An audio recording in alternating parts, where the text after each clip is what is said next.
Hello दोस्तों, हमारे YouTube channel success life में आप सबका स्वागत है। आज के इस वीडियो में हम आपको यही बताएंगे कि माता सीता को क्यों अपने कर्मों का फल भोगना पड़ा था, किस कारण से अपने कर्मों का फल भोगना पड़ा था, माता सीता को वनवास क्यों मिला। माता सीता के वनवास जाने के पीछे लोग अलग अलग कारण बताते हैं, लेकिन अगर माता पिता को दुख मिला तो इसका कारण क्या था, आज हम इस वीडियो में आपको बताएंगे। तो वीडियो को अंत तक ज़रूर देखें। क्या माता सीता को प्रभु श्री राम ने वनवास जाने के लिए कहा था? क्या उन्होंने छोड़ा था, या फिर यह किसी श्राप के कारण हुआ था? मित्रों, लोग यह बात तो जानते ही हैं कि माता सीता को वनवास क्यों हुआ था, लेकिन यह बात बहुत कम लोग जानते हैं कि माता सीता को वनवास क्यों मिला था। दोस्तों, कर्मों का दंड तो हर किसी को भुगतना ही पड़ता है, यह तो आपने सुना ही होगा, लेकिन बहुत से लोग इसे सुनकर से भी बातें समझते नहीं हैं। ये तो सिर्फ बातें हैं जो लोग द्वारा की जाती है, लेकिन ऐसा नहीं है। कर्मों का दंड भुगतना पड़ता है। आज आपको यह बात क्लियर हो जाएगी जब आप इस वीडियो को पूरा अंत तक देखेंगे। गलत कभी ना करें, किसी के भी साथ गलत कर्म करने से बचें, क्योंकि इसकी सज़ा कभी भी मिल सकती है। तो चलिए जानते हैं क्या था वो कारण जिसकी वजह से माता सीता को गर्भ अवस्था की हालत में वनवास के दुख उठाने पड़े थे। माता सीता साक्षात लक्ष्मी जी की अवतार थी। माता सीता का जन्म मिथिला में हुआ था। वह मिथिला देश का राजा जनक की पुत्री थी। जब माता सीता छोटी थी तब एक बार वह अपने बगीचे में खेल रही थी। उनके बगीचे में तरह तरह के फूल, तरह तरह के पौधे, तरह तरह के वृक्ष थे। एक वृक्ष पर एक मैना और तोता का जोड़ा रहता था। माता सीता को वह मैना बहुत ही अच्छी लगी। माता सीता इसके साथ खेलने लगी और उसे अपने महल में लेकर आ गई। महल में आने के बाद उन्होंने उस मैना को एक पिंजरे में रखवा दिया, जिसमें नौ माता सीता से कहा, देखो मैं गर्भवती हूँ और गर्भ अवस्था की हालात में मुझे अपने पति के पास रहने दो, मुझे और कहीं नहीं जाना। इस हालत में मैं अपने पति के साथ रहना चाहती हूँ। लेकिन माता सीता ने उसकी एक नहीं सुनी। उन्होंने उसे पिंजरे में ही रखा।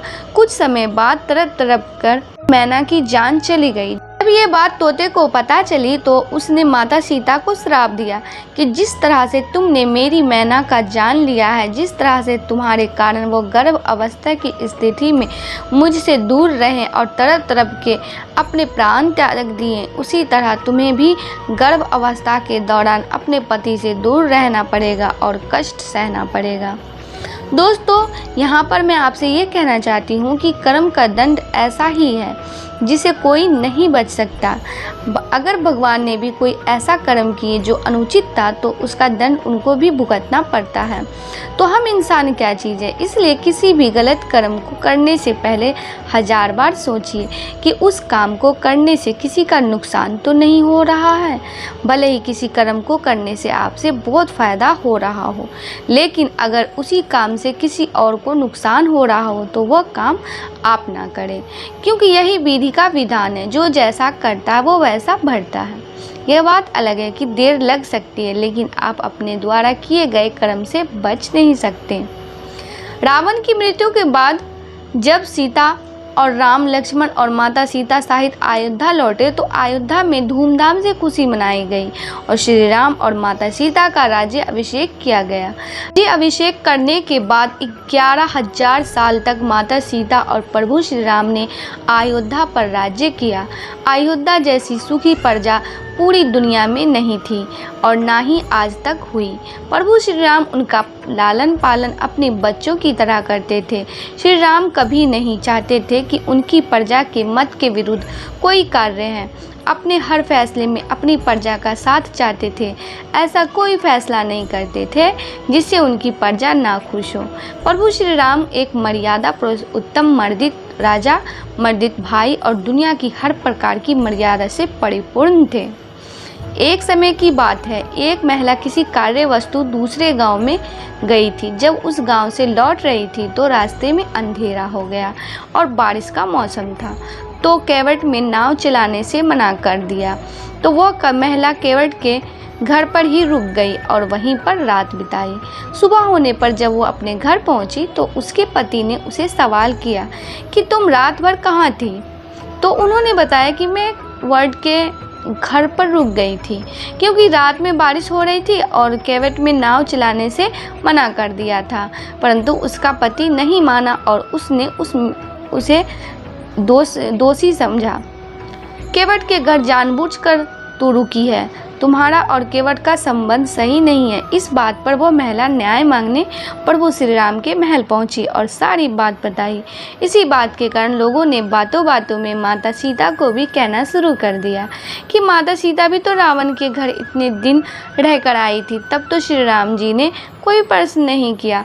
तू जहाँ का राजा ही इस बारे में कोई प्रश्न नहीं करता तो वहाँ की प्रजा की महिलाएं भी इसी की आड़ में गलत कार्य कर रही है। जब इस तरह की अफवाहें प्रजा द्वारा फैली गई तो भगवान श्री राम ने वेश बदलकर प्रजा के बीच में जाकर उन्होंने खुद लोगों द्वारा कही गई अफवाहों के बारे में सुना और यह सुनकर प्रभु श्री राम बिल्कुल हताश हो गए। ये मेरी प्रजा है जो मेरी पत्नी पर कलंक लगा रही है। दरअसल प्रभु श्री राम ने माता सीता को वनवास जाने के लिए नहीं कहा था, वो तो माता सीता ने जब देखा कि मेरे कारण मेरे प्रभु को लोग गलत कह रहे हैं, तुमने खुद ही वन जाने का फैसला किया और भवन को चली गई। वन में जाकर वो वाल्मीकि जी के आश्रम में रुकी थी। वाल्मीकि जी वहीं जिन्होंने पूरी रामायण पहले ही लिख दी थी। वाल्मीकि जी के आश्रम जाने से पहले ही माता सीता गर्भवती हो चुकी थी, परंतु इससे पहले कि वो प्रभु श्री राम को यह खुशखबरी बताती, प्रजा में अफवाह फैलने के कारण वे वन को चली गई। वाल्मीकि जी के आश्रम में ही माता सीता ने लव और कुश को जन्म दिया। लव कुश को जन्म देने के बाद उन्होंने स्वावलंबी बनाने की शिक्षा तथा वाल्मीकि जी ने उन्हें अस्त्र और शस्त्र का ज्ञान कराया और साथ में रामायण भी पढ़ाई। वाल्मीकि जी ने रामायण को संगीतबद्ध किया था और यह संगीत उन्होंने लव और कुश को सिखाया था।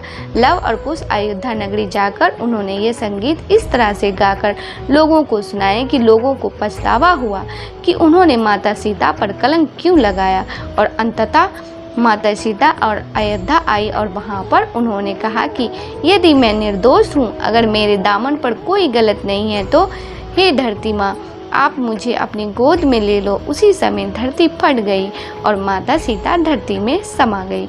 इस तरह से प्रजा को यह विश्वास दिलाया गया कि माता सीता बिल्कुल पवित्र थी।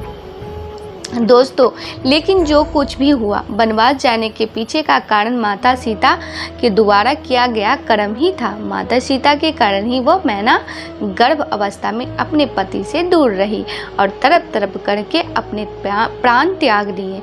इसी कर्म का दंड माता सीता को मिला। वो भी जब गर्भवती हुई तो उन्होंने अपने पति से दूर वन में रहना पड़ा और वन के दुख को भोगना पड़ा। मित्रों, जो भी पुराण है, चाहे वो रामायण हो या फिर श्रीमद् भगवत गीता कथा हो, यह हमें जीवन जीने का सार बताते हैं। ये हमें बता दें कि हमें जीवन कैसे जीना चाहिए, किस तरह के कर्म हमें करनी चाहिए और किस तरह के नहीं करनी चाहिए। ये पुरानी हमें बताते हैं कि गलत कर्म करने की सज़ा गलत ही होती है, इसलिए आपको कभी भी गलत कर्म नहीं करना चाहिए। आप वही करें जो दूसरे के लिए भी भला हो और आपके लिए भी ऐसा कर्म कभी नहीं करना चाहिए जिससे किसी और व्यक्ति को नुकसान है। तो दोस्तों, उम्मीद करती हूँ कि हमारे द्वारा ये वीडियो आपको बहुत पसंद आ रही होंगी। अगर पसंद आ रहा हो तो आप अपने दोस्तों के साथ शेयर ज़रूर कीजिएगा, क्योंकि इसी तरीके की और भी वीडियो हम बनाते हैं। तो आजकल हमारे युवा पीढ़ी को, क्योंकि युवा पीढ़ी हमारे समझती ही नहीं है इनमें कितने गुण रहस्य छुपे हुए हैं, कौन से कर्म हमें नहीं करनी चाहिए, ये सारी चीज़ें हमारी युवा पीढ़ी नहीं जानती है। और किसी चीज़ को आगे बढ़ाने के लिए मैंने यह वीडियो शुरू किया है। मैं चाहती हूँ कि हमारे देश के युवा भी इस तरह के वीडियो और हमारे पुराणों से वाकिफ़ हूँ, क्योंकि हमारे पुराणों में वो भी सभी चीज़ें लिखी है जो शायद किसी कहीं भी नहीं लिखी गई है चीज़। हमारे वेद पुराण हर चीज़ पर खड़ा उतरते हैं। आज के लिए बस इतना ही। दोस्तों, आपको ये वीडियो पसंद आया है तो लाइक करिएगा, दोस्तों को शेयर ज़रूर करिएगा, चैनल को सब्सक्राइब करके बेल आइकन को ज़रूर दबाइएगा ताकि आने वाला वीडियो आपको सबसे पहले मिले। दोस्तों मिलते हैं अगले वीडियो में, तब तक के लिए goodbye and thanks for watching my video.